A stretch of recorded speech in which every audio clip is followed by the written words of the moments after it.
po tayo rito. Maraming salamat po Senator Marcoleta at kami po ay, tuwang-tuwa na nag-announce ka na mayroong second hearing. Ito po ay magaganap sa Huwebes. Hindi po natin alam kung isasalang na yung additional na 14, 'no?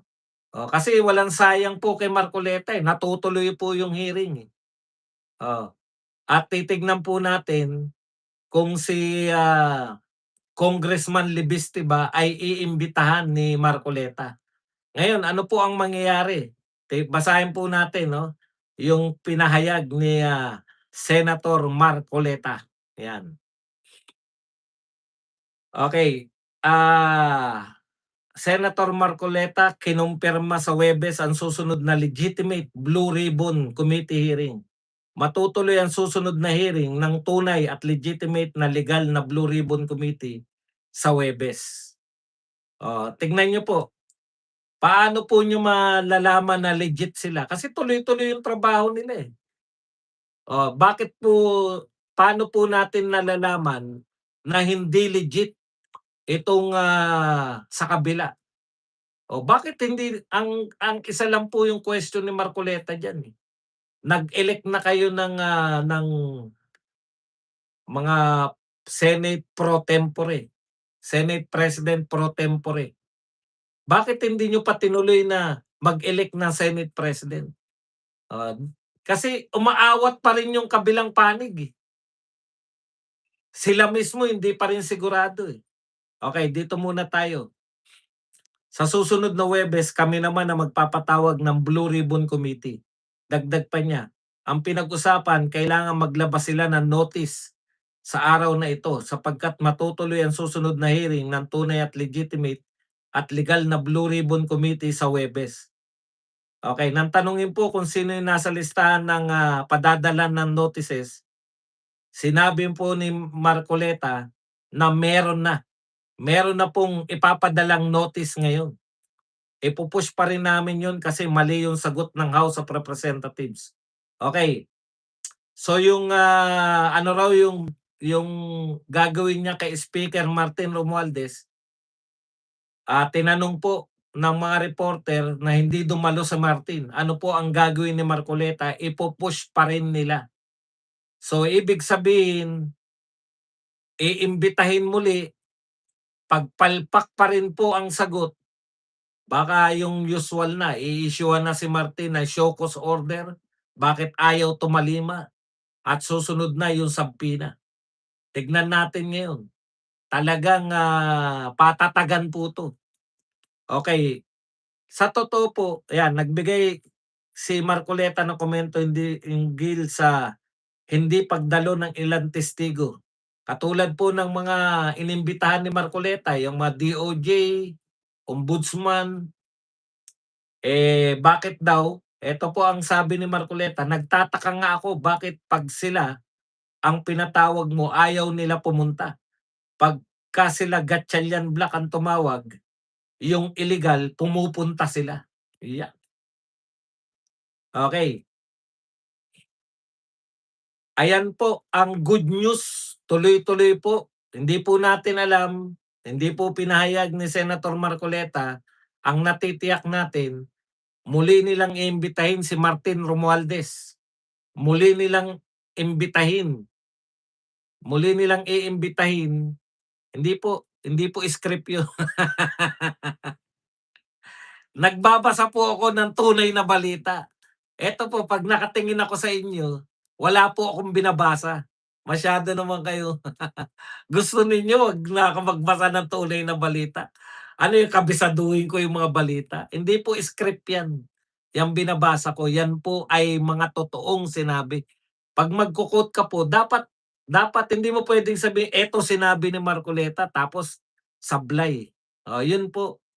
'Wag po kayong mag-alala, hindi po ako katulad ni ni, Risa Hontiveros na lahat ng sinasabi ay galing sa, index card at sa mini-message sa kanya sa cellphone. Okey. So ano po ibig sabihin niyan, tuloy-tuloy po hangga't hindi po sila nakaka-13, yun po ang legal, 'di ba? Yung 12 po na yan, sila mismo yung bumawi niyan, eh. Yung pong, 12 kasi na sinabi nila, sila lang naman po nagdeklara niyan, eh. Hindi nga po nila mabasa sa konstitusyon, eh. Oo. Panay mga opinyon ng mga IBP, opinyon ng mga dean ng mga College of Law, opinyon ng mga dating Supreme Court justices. Eh, marami rin naman pong abogado na ang opinyon ay, 13 ang dapat na quorum. Kung walang 13, walang quorum, lahat ng mga naging bunga nung 12 quorum ay illegal. Yan po ang katotohanan. Eh, kung ano-ano pinagbabatayan niyo, magbasa lang kayo ng saligang batas, eh. Oh, ano po ang nakalagay dun? 24, kung 24 ang, senador, tanong lang, nabalitaan niyo ba na nagbawas ng senador? Puwede pong mawala lang 'yan kung nagbawas sila ng senador. Paano po magbabawas ng senador? Magbobotohan po, 2/3 ang kinakailangan. Wala naman kayong nabalitaan na nagbawas ng senador. Bakit babawasan ninyo yung denominator? Bakit babawasan niyo yung 24? Kaya lahat po 'yan bogus. Mababago lang po 'yan 'pag naging 13 na sila, eh, wala nang gustong bumaliktad, eh. Bakit? Nakita po ng mga senador, "Teka muna, bakit kami babaliktad dito, eh, panay kapalpakan ng ginawa nito." Nag-hearing tapos sinabi, nagsulat yan, nanawagan sila, nagbigay ng mga, imbitasyon para sa hearing. Tapos naging meeting na lang, oh. Hindi niyo po puwedeng basta tanggalin si Bato. Kinakailangan po legal ang pagtatanggal sa isang senador. Wala naman pong senador na nag-abroad. 'Pag may senador po na nag-abroad, yan puwede na kasi hindi natin saklaw. Hindi saklaw ng kapangyarihan ng Senado yung ibang bansa. Ang linaw po nun, eh. Sino pong senador ang nasa abroad? Wala. Sino po ang senador? Ilan pong senador yung legal na narito sa Pilipinas? 24. Paano magiging quorum yung 13? Kalokohan yan. Si Senator, Estrada, si Jinggoy, hindi pa po yan tinatanggal sa senator. In fact, yung nanawagan sila, yung nag-roll call sila 24. Oh. Ibig sabihin, same araw, same day, kinikilala nila na 24 yung senador. Hindi niyo puwedeng bagu-baguhin yung kasi puwede nilang katwiran. Eh, 12 hindi pa quorum kasi hindi pa naman nakukulong si Jinggoy. O yung nakakulong na si Jinggoy, same araw, dineklara ninyo sa roll call, binasa niyo 24. Papaano magiging, majority yung 12? 50-50 lang yun. Ikalawang tanong, bakit hindi kayo makapag-recruit? Kasi kitang-kita po ng mga senador yung kapalpakan niyo, eh. Sa pagitan ni Win Gatchalian at saka ni Cayetano, kitang-kita po kung sino yung mas karapat-dapat na maging Senate President. Oh, na-realize siguro ng mga ibang senador, "Teka muna, ba't kami babaliktad diyan? Hindi niya nga rin maayos. Hindi rin siya makapag-sesyon." Oh, yung dignidad ba ng Senado naibangon na nung dumating hindi nga, lalo nga nagkawatak-watak, eh. Yung kukuwelyuhan ni Erich Tulfo, kukuwelyuhan yung si Marcoleta at saka etong si Cayetano. Yan ba nagpapataas ng dignidad ng, Senado? Okay. Eto po ang the best na reaction. Ako nagulat ako rito sa reaksyon kasi kamakailan lang binabanatan ni Ben Bitag Tulfo. Eto po ang sinabi niya ngayon, "Bakit niyo siya papako sa krus at maging chairman ng BRC? Eh, newbie neophyte Senator Bagito, then papahawakin niyo agad na Senate Blue Ribbon Committee. Mahihirapan po si Senator Erwin. Hindi ko ina-underestimate ang kanyang kakayahan. Hindi ko minamaliit. Ang gusto ko lamang, teka muna, wala ba kayong iba dyan? May galit ba kayo sa utol ko? Alam nyo, totoo po. Bakit po si Erwin Tulfo? Hindi lang po siya newbie as senator. Wala po talaga siyang kakayahan. Tignan niyo yung nangyari. Pangalan pa lang, hindi na alam kung hearing ba to o meeting ba to. 3,300 po tayo, 722 lang po ang likers natin. Mag-likes po kayo. Tama to si Ben Tulfo. Ako sa tingin ko, tama po yung sinasabi ni Ben Tulfo. Walang kakayahan eh. Si Erwin, si Lacson, tignan po ninyo, kahit papano, hindi nga abogado, pero matagal na PNP chief, matagal na pulis, marunong mag-imbestiga. Oh. Yun na nga, si Lacson na nga. Sanay na nga mag-imbestiga yun. Kumpara sa pinalitan niyang si Marcoleta, napakalayo. Ang layo ng kakayahan ni Lacson kay Marcoleta. Tapos eto ni hindi naging pulis, hindi naging ano ba experience ni Erwin Tulfo sa pag-iimbestiga? Hindi na nga siya abogado, hindi pa siya naging pulis. Kaya magmumukha po talagang engot kumpara kay Marcoleta. Pangalan na lang eh. Hearing na naging meeting. Hirap na sila maipaliwanag. Saan ka nakakita ng hearing na kinukuha lang? Ano sabi ni Marcoleta? Lahat ng naganap, wala silang bagong kontribusyon yung hearing. Kumbaga, makapagsagawa lang. Yung may matawag lang ba na ginagawa, parang ICI. Yung hearing ni Erwin Tulfo, parang ICI lang. Kunwari lang na may pag-iimbestigang ginawa. Pero ano po yung bago dun sa, anong kontribusyon ng hearing ni Tulfo? Wala.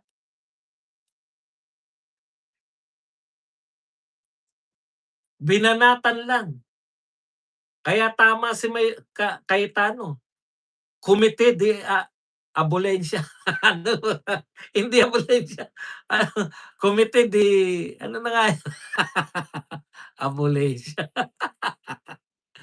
Komite de, ano yung sinabi ni, teka muna, titignan lang natin.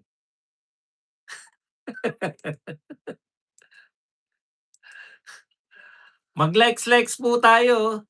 3,500, wala pa tayo 1,000. Magalit. Huwag kang magalit Badong. Talagang mga ano mo trentahin, oh. Pasensya na po, mga trentahin kasi yung ating ano, absuelto, komite de absuelto. Inaabsuelto mo lang eh. Yung mga tinuturo, inabsuelto niyo lang. Biruin niyo pinagbintangan ninyo na sinungaling yung Brave 18. Tinawag ninyong kargador.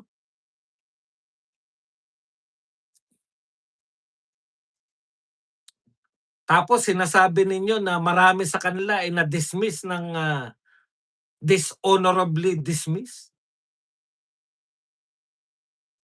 Nakakaawa po. Totoo yan, pinapako sa krus si Erwin Tulfo sa pagbibigay sa kanya ng mabigat na komite.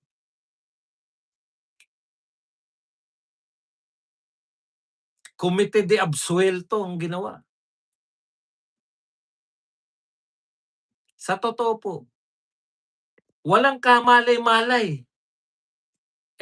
Sa totoo rin, kauupo lang din yan bilang congressman eh.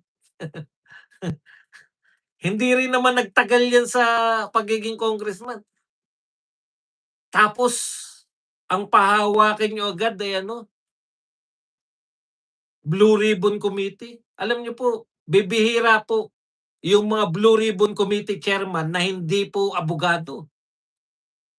Para ka po maging katanggap-tanggap, dapat super talagang talino mo.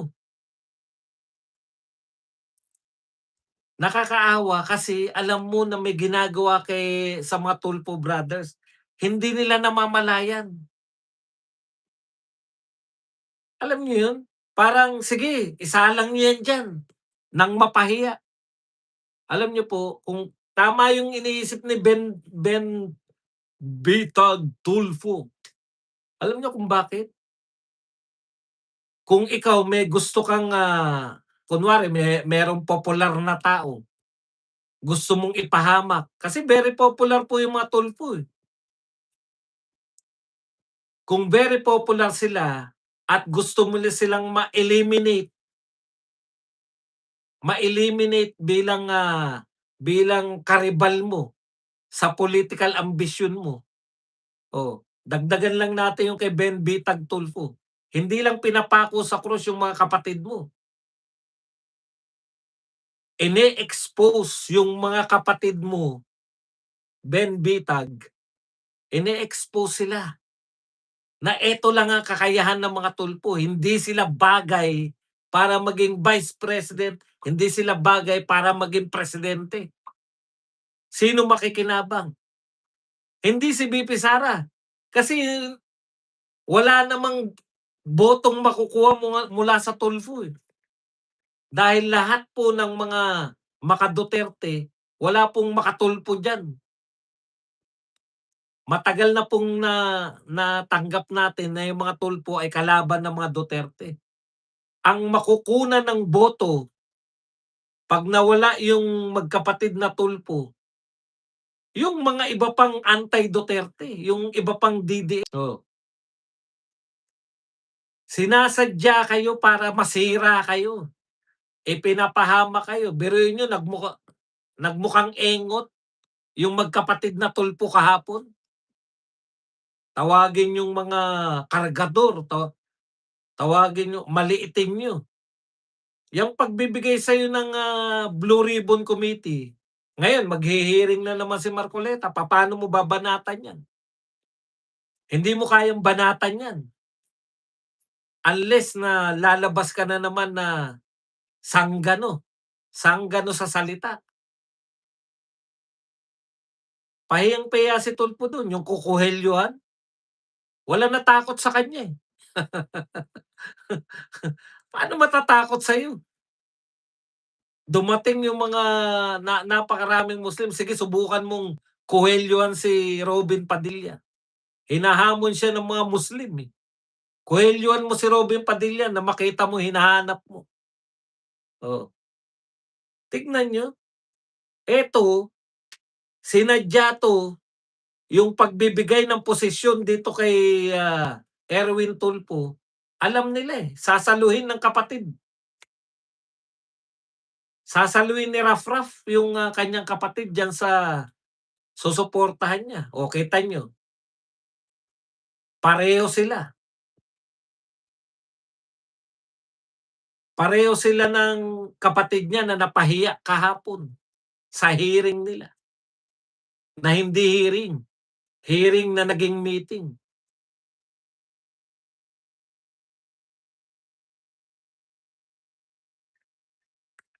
Una, lumabas yung pagiging arogante niyo,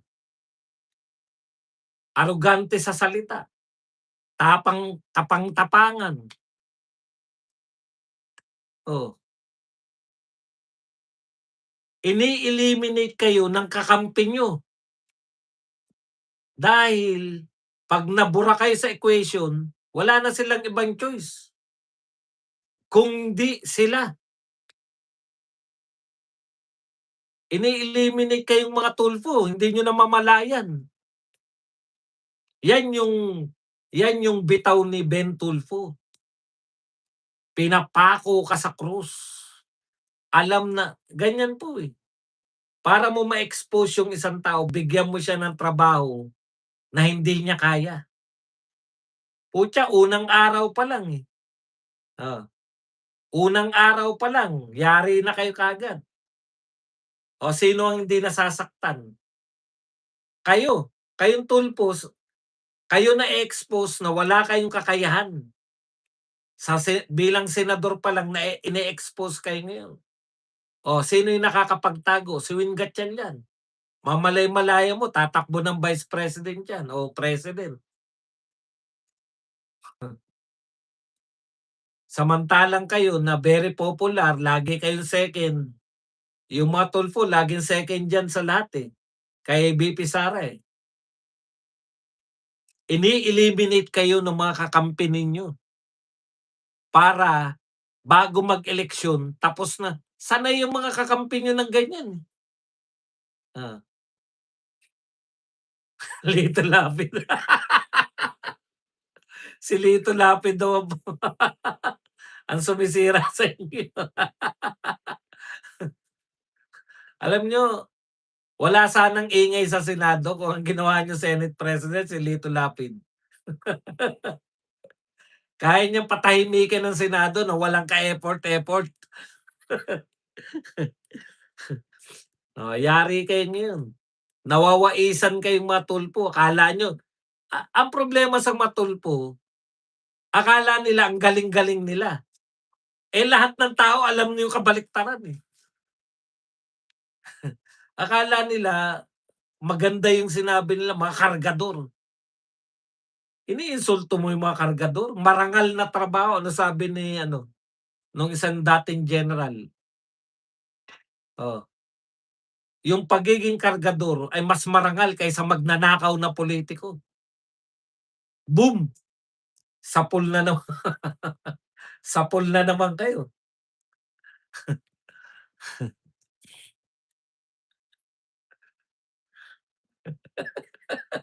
Tama, tama. Yan nga itatanong ko 'pag nagkita kami ni Senator Marcoleta, eh. "Senator, bakit niyo inawat si Lito Lapid papaalis na?" Ngayon po expose na expose, tama si Ben Tulfo. Pinamumukha sa inyo na hindi naman niyo kaya. Pinapako kayo sa krus para kayo eliminate bilang mga karibal nila diyaan sa grupo na yan ng DDH. Hindi po kagagawan niyan ni VP Sara kasi dito siya sa kabila naka-align, eh. Mga kakampi niyo yan, mga ambisyosong kakampi niyo riyan na sige, ilagay mo na rin si Erwin para matanggalan na tayo ng kalaban. Alam niyo kayo pong matitino, siguro nare-realize nila ang laki ng diperensiya, eh. Nag-hearing sila halos walang nanood. Pero yung hearing ni Marcoleta grabe yung views dun, ang tindi ng views dun. Dito tiyaga-tiyaga lang, ang hirap makakuha ng views dito sa mas marami pa views ko 'pag mukha ko lang, eh, kaysa dun sa hearing kahapon, eh.